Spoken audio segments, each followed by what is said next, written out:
संसार में 7 प्रकार की संपत्ति मानी गई है। शास्त्र 7 प्रकार की संपत्ति मानता है। और कौन सी 7 प्रकार की संपत्ति है? पहला नंबर है पुत्र संपत्ति। यदि संतान नहीं होती तो मनुष्य व्याकुल हो जाता है।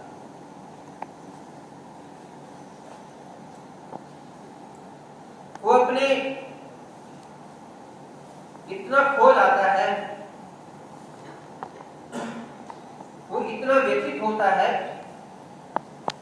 कि मेरे संतान नहीं है।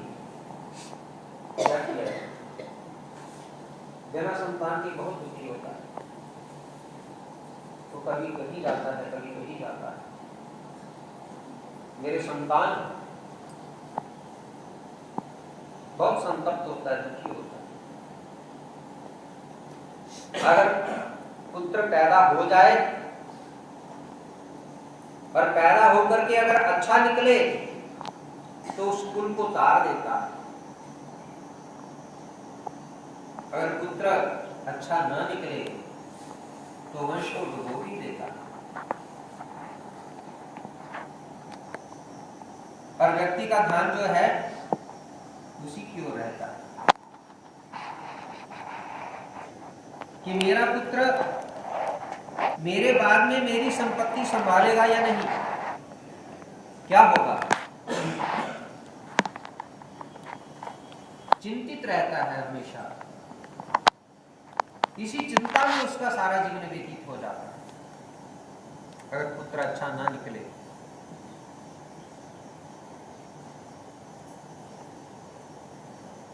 दूसरी संपत्ति है विद्या। विद्या अर्थात ज्ञान, विद्या संपत्ति। वो संपत्ति कैसी है, उसको संपत्ति कैसे माना गया? क्योंकि जिसको विद्या होती है, जिसको ज्ञान हो जाता है, उसको बहुत बड़ा अहंकार हो जाता है कि मैं इतना बड़ा ज्ञानी हूं, मेरे पास इतनी बड़ी विद्या है, मैं इतनी बड़ी विद्या का ज्ञाता हूं। पंचकौलाचार्य की आपने घटना सुनी होगी, मैं उसको दोहराऊंगा नहीं, सबको ज्ञात है।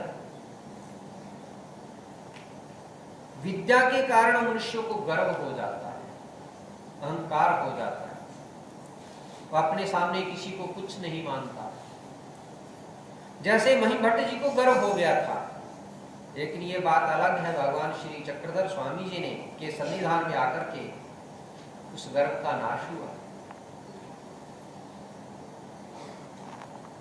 विद्या संपत्ति, उसके पश्चात द्रव्य संपत्ति।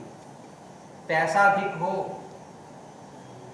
किसी से बात, जिसके पास पैसा अधिक होता है किसी छोटे व्यक्ति से बात नहीं करता, वो सबको तुच्छ समझता है, सबको श्रेष्ठ, सब में से अपने को स्वयं श्रेष्ठ मानता है। ऐसा समझो कि अपने को एक ईश्वर ही मानने लग जाता है। मैं सभी ऐश्वर्यों से युक्त हूं, मेरे पास किस वस्तु की कमी है, संसार में सब कुछ है, गाड़ी है, बंगला है, सब कुछ है, संतान है, पैसा बहुत है।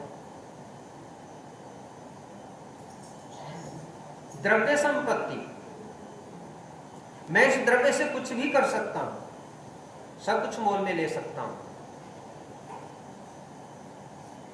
इसलिए उस संपत्ति पर उसको बहुत नाज होता है। पुत्र संपत्ति, विद्या संपत्ति, द्रव्य संपत्ति, सुहृद संपत्ति। सुहृद मैंने मित्र, मित्र संपत्ति। जिसका मित्र अच्छा हो उसको अपने मित्र का बहुत गर्व होता है, उसका ध्यान उसी तरफ रहता है, मित्र की तरफ। मेरा मित्र बहुत अच्छा है, वो इस प्रकार मेरे सभी कार्यों को कर डालता है, उसके बिना नहीं रहता, उसमें एक आसक्ति सी बन जाती है उसके विषय में, ये भी एक श्रुत संपत्ति है। उसके बाद शत्रु संपत्ति। शत्रु भी, अब आप सोचते होंगे शत्रु कैसे संपत्ति हो सकती है? शत्रु संपत्ति ऐसे होती है कि जो शत्रु होता है उस शत्रु का चिंतन हर समय रहता है।